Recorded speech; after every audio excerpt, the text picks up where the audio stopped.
धाकड़ खबर, बेखौफजुमा बेबाक अंदाज।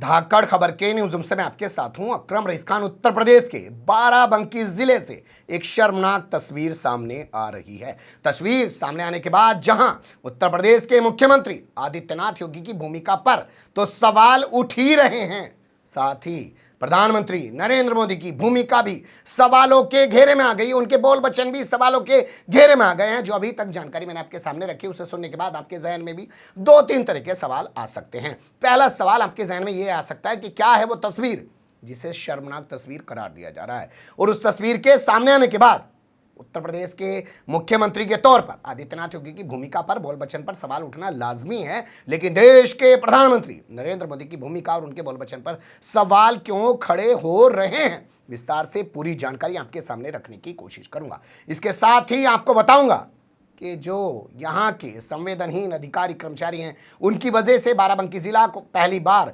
शर्मसार नहीं हुआ है। इससे पहले भी वो इस जिले को दागदार कर चुके हैं, शर्मसार कर चुके हैं। कैसे उन्होंने इससे पहले जिले को दागदार शर्मसार किया था वो भी आपको बताऊंगा, लेकिन फिलहाल अभी ताजा घटनाक्रम से आपको रूबरू करा देते हैं।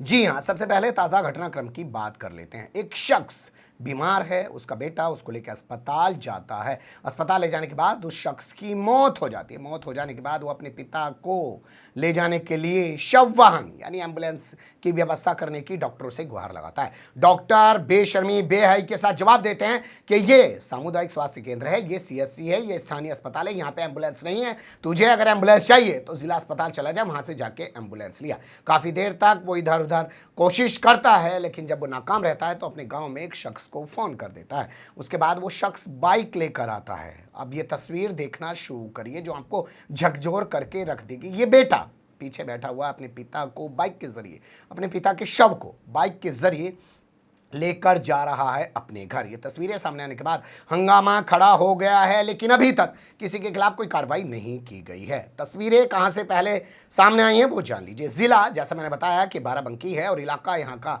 हैदरगढ़ है और वहां पे सामुदायिक स्वास्थ्य केंद्र है। उसके बाहर से ये तस्वीरें सामने आई है। रास्ते भर लोगों ने बहुत सारे वीडियोज बनाए, बहुत सारे फोटो लिए और अब वो तमाम जगह वायरल हो रहे हैं। मृतक का नाम शिवशंकर गौतम, जी हाँ, शिवशंकर गौतम 55 साल उनकी उम्र थी। बताया जा रहा है कि वो सुबेहा थाना के एक इलाका पड़ता है, वहाँ के रहने वाले थे। राजवापुर के वो रहने वाले थे। राजबापुर धलवासा के वो रहने वाले थे और टीबी के मरीज थे। उनको अस्पताल लाया गया लेकिन वो बच नहीं पाए। सोमवार की ये बात बताई जा रही है और उसके बाद उनका बेटा बाइक पर बैठा के उनको इस तरीके से लेके गया है। ये तस्वीरें बहुत कुछ बयान कर रही है, क्योंकि आप लोग जानते हैं कि प्रधानमंत्री नरेंद्र मोदी जिस काशी, वाराणसी, बनारस से जीत कर आते हैं, वहां पर वो रात दिन कहते हैं कि मैं शिव भक्त हूं, मुझे मां गंगा ने बुलाया है, मैंने शिव का जो है विश्वनाथ धाम बना दिया। अब सोचिए, विश्वनाथ धाम और शिव के आसपास की राजनीति करने वाले नरेंद्र मोदी शिवशंकर गौतम की मौत के बाद अपनी सरकार के राज में मृतक को एम्बुलेंस नहीं दिलवा पाए। उसके शव को सही तरीके से उसके घर तक पहुंचाने के लिए शव वाहन उपलब्ध नहीं करा पाए। आप किसी भी धर्म को उठा के पढ़ लीजिए, चाहे वो हिंदुइज्म हो, चाहे वो इस्लाम हो या कोई सा भी धर्म हो, कहा गया है कि जो मुर्दा होता है उसका भी एक सम्मान होता है और पूरे सम्मान से उसका अंतिम संस्कार किया जाना चाहिए। लेकिन यहाँ तो आप हालत देख रहे हैं, जबकि आपने देखा होगा चुनाव के दौरान खूब डंके पीटे गए, खूब ढोल बजाए गए कि हर जिले में एक मेडिकल कॉलेज बनाया जा रहा है। और जितने मेडिकल कॉलेज पिछले 70 साल के इतिहास में नहीं बने, उतने 5 साल के इतिहास में आदित्यनाथ योगी ने बना दिए हैं। ये तमाम बातें प्रधानमंत्री नरेंद्र मोदी ने कही हैं। प्रधानमंत्री नरेंद्र मोदी की भूमिका पर इसलिए भी सवाल खड़े हो रहे हैं क्योंकि आप अगर सर्च करेंगे तो आप पाएंगे स्वास्थ्य सेवाएं दो तरीके से चलती हैं। एक नेशनल हेल्थ मिशन के तहत केंद्र सरकार चलाती है और एक राज्य सरकार चलाती है। अब ऐसे में एम्बुलेंस यहां मौजूद नहीं है और मरने के बाद शव को बाइक पर रखकर ले जाया जा रहा है, तो प्रधानमंत्री की भूमिका पर भी सवाल खड़े होने लाजमी है। क्या चुनाव जीतने के लिए सिर्फ उन्होंने जुमले गढ़े थे? अब बात करते हैं आदित्यनाथ योगी की। आदित्यनाथ योगी अपने आप को साधु कहते हैं, रात दिन राम भक्त दिखाते हैं और ये कहते हैं कि उन्होंने रामराज स्थापित कर दिया। रात दिन धर्म की राजनीति करने वाले आदित्यनाथ योगी से पूछा जाना चाहिए कि ये कैसा धर्म है आपका कि मरने के बाद शव को सम्मानपूर्वक अस्पताल से उसके घर तक भेजवाने की कोई व्यवस्था आपके पास नहीं है, और जुमले न जाने कितने गढ़े जा रहे हैं और कहा जा रहा है कि हमने रामराज स्थापित कर दिया, हमने मंदिर बना दिया, हमने ये कर दिया, राष्ट्रवाद की जीत हो गई है, न जाने क्या क्या बातें कही जा रही हैं। अब बात कर लेते हैं कि बाराबंकी कोई पहली बार इस तरीके से शर्मसार नहीं हुआ, इससे पहले भी शर्मसार और दागदार हो चुका है ये जिला।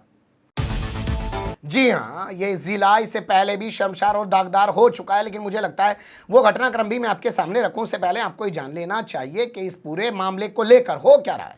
अब कहा जा रहा है सीएमओ के जरिए से वो इस मामले की जांच करा रहे हैं। जिस वीडियो का आप जिक्र कर रहे हैं, अगर ऐसी बात है तो वाकई ये घटना बहुत ही दुखद है।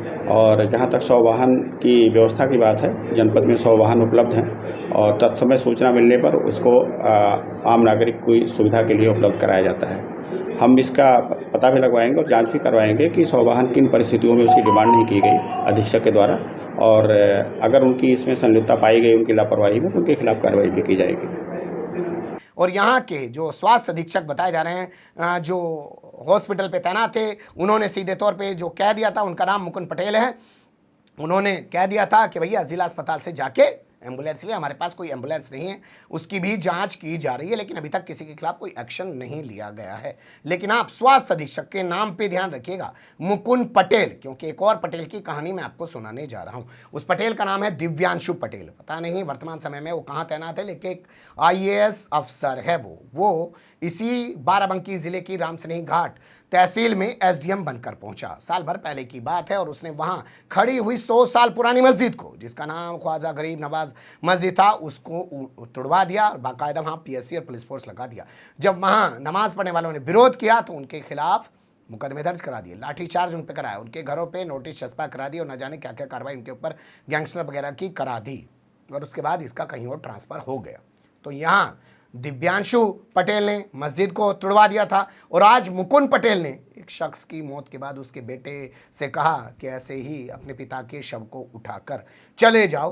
तो ये उत्तर प्रदेश में जो कुछ हो रहा है उस पर सवाल उठने बेहद लाजमी हैं। क्या यहाँ के पुलिस प्रशासन या स्वास्थ्य विभाग से जुड़े हुए जो अधिकारी कर्मचारी हैं वो इतने बेलगाम हो चुके हैं, इतने बेहिस और संवेदनहीन हो चुके हैं कि उन्हें ना किसी की मौत से कोई फर्क पड़ रहा है और ना ही उनके लिए कोई धार्मिक स्थल कोई महत्ता रखता है, उसे वो तुड़वा सकते हैं अपनी दबंगई के दम पर, अपनी पावर के दम पर। तो लोगों के मरने पर उनको दर्द भी नहीं होगा। बने रहिएगा धाकड़ खबर के साथ। फिलहाल कमेंट्स के रूप में आप लोग अपनी राय दे सकते हैं, खबर को लाइक कर सकते हैं, चैनल को सब्सक्राइब कर सकते हैं और ज़्यादा से ज़्यादा हमारी खबरों को शेयर कर सकते हैं। फिर ऐसे ही किसी सुलगते हुए या उलझते मुद्दे लेकर मैं आपके सामने हूँगा हाजिर। फिलहाल अभी मुझे दें इजाज़त।